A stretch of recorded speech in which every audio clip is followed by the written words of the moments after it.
Dans cet exercice, nous allons venir reproduire cette mise en forme. Alors, au niveau de cette mise en forme, nous avons, au niveau des titres, nous avons ici une trame de fond de couleur noire. Ensuite, au niveau du deuxième paragraphe, nous avons une numérotation. Ensuite, nous avons inséré ici une image. Au niveau du troisième ou quatrième paragraphe, nous avons ici la première lettre en lettrine, à savoir la lettre R. Ici, nous avons du texte que nous avons inséré, une zone de texte. Ensuite, nous avons notre tableau avec des bordures épaisses. Enfin, au niveau du dernier paragraphe, nous avons un paragraphe qui est divisé en 2 colonnes avec une ligne séparatrice. Alors, au cours de cet exercice, nous allons voir comment faire ces mises en forme dans un document. Tout d'abord, nous allons passer à la saisie de notre texte. Voilà, après avoir fini de saisir notre texte, nous allons d'abord faire les mises en forme standard, à savoir sélectionner tout le texte d'abord, changer la police en Times New Roman, taille, le mettre à 12, l'alignement et le justifier. Voilà, après avoir fini, je vais venir maintenant faire les mises en forme particulières. Je sélectionne d'abord le titre, je le centre, je peux augmenter sa taille jusqu'à 16, je peux le mettre en gras. Au niveau du titre, comme nous l'avons vu, nous avons une trame de fond. Alors, je sélectionne le titre. Je dois veiller à ce que la sélection ne déborde pas. Alors, je vais maintenir et limiter la sélection tout juste après la lettre O. Venir au niveau de l'icône trame de fond, sélectionner la couleur noire. Voilà, maintenant je vais venir sélectionner ces 4 paragraphes. Venir au niveau de l'icône interligne espacement, supprimer les espaces entre les paragraphe. Je sélectionne, j'ajoute, voilà. Maintenant ici, je vais venir insérer ce qu'on appelle des numérotations. Alors pour insérer des numérotations automatiques, je sélectionne, je peux venir ici au niveau de l'icône numérotation, choisir ici un format de numérotation. Or, le format que nous avons au niveau de notre document ne se trouve pas ici. Alors nous allons les insérer en utilisant ce qu'on appelle les symboles. Tout d'abord, je vais venir décaler en utilisant le retrait au niveau de la règle horizontale. Pour insérer les numérotations comme symbole, je vais venir au niveau de insertion, symbole. Et voilà, ici au niveau des symboles, voici j'ai les vignettes en chiffres. Je clique pour l'insérer ici, G1. Je vais venir symbole G2. Je vais venir symbole G3 et symbole G4. Pour avoir ces symboles, il faut venir au niveau de symbole, autre symbole et venir ici au niveau de la police. J'ai texte normal et voilà ici le symbole. Je clique, je sélectionne le symbole en question et je vais cliquer sur insérer pour avoir le symbole. Donc ici c'est la boîte de dialogue.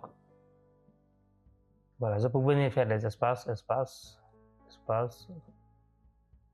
Je sélectionne ce paragraphe, la taille je le mets à 14, j'applique le gras. Voilà, maintenant ce que je vais faire c'est de venir insérer mon image et de la placer à droite. Alors je vais venir au niveau de insertion, image, je sélectionne cet appareil. Je vais aller chercher où se trouve mon image. Voici mon image, je sélectionne, je clique sur insérer. Voilà, et comme vous le voyez, mon image est intégrée au niveau de mon document. Alors, la première chose à faire dès que l'image est insérée au niveau de votre document, c'est de cliquer sur l'icône habillage, changer l'habillage en choisissant adapter ou devant le texte. Ensuite, redimensionner mon image au besoin. Si l'image est trop grande, je peux le redimensionner. Et la troisième manipulation, c'est de déplacer mon image et de la placer où je veux. Au niveau de notre quatrième paragraphe, ici nous avons un retrait à droite. Alors, pour appliquer un retrait à droite sur un paragraphe, il faut venir cliquer sur le texte au niveau de la marge droite. Donc, je clique, je place le curseur ici au niveau de la marge droite. Je vais venir au niveau de mise en page. Ici, au niveau du groupe paragraphe, j'ai retrait à gauche, droite et j'ai ici espacement. Alors, je veux appliquer ici un retrait à droite. Alors, je vais augmenter le retrait. Voilà, je vais augmenter la valeur. J'augmente la valeur, j'augmente. Voilà. Ainsi, je viens d'appliquer un retrait de 8 cm. Ensuite, nous avons notre première lettre en lettrine. Je sélectionne la première lettre, ici la lettre R. Je vais venir au niveau de insertion. Cliquez sur l'icône lettrine, choisir dans le texte. Alors, je peux venir au niveau de option de lettrine, augmenter un peu la distance du texte de 0,2 cm, faire OK, voilà. Ensuite, il me reste à insérer du texte ici en bas de l'image. Alors, toujours au niveau du menu insertion, forme, je prends jaune de texte, je vais tracer. Voilà, maintenant je vais venir saisir mon texte.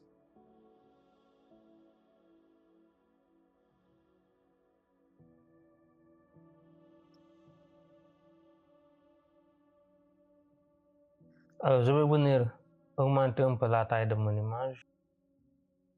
Je vais augmenter ici le retrait à droite. Je vais aller jusqu'à 9. Voilà. Comme vous le voyez ici, au niveau de ma zone de texte, j'ai un contour. Alors, pour enlever le contour, je sélectionne la zone de texte. J'ai ici au niveau des onglets, l'onglet format de forme, contour, je fais sans contour. Voilà, et voilà, le contour est enlevé au niveau de la zone de texte.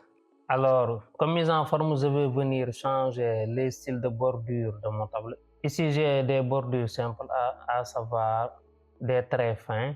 Alors, pour changer les styles de bordure de mon tableau, je dois d'abord sélectionner tout mon tableau. Pour sélectionner tout mon tableau, je clique ici sur cette icône-là qui permet de sélectionner tout le tableau. Je vais venir au niveau de création du tableau et ici j'ai l'option bordure. Je vais venir au niveau de bordure et trame. Et ici, je vais venir choisir les styles de bordure. Alors, c'est ici les styles de bordure en question.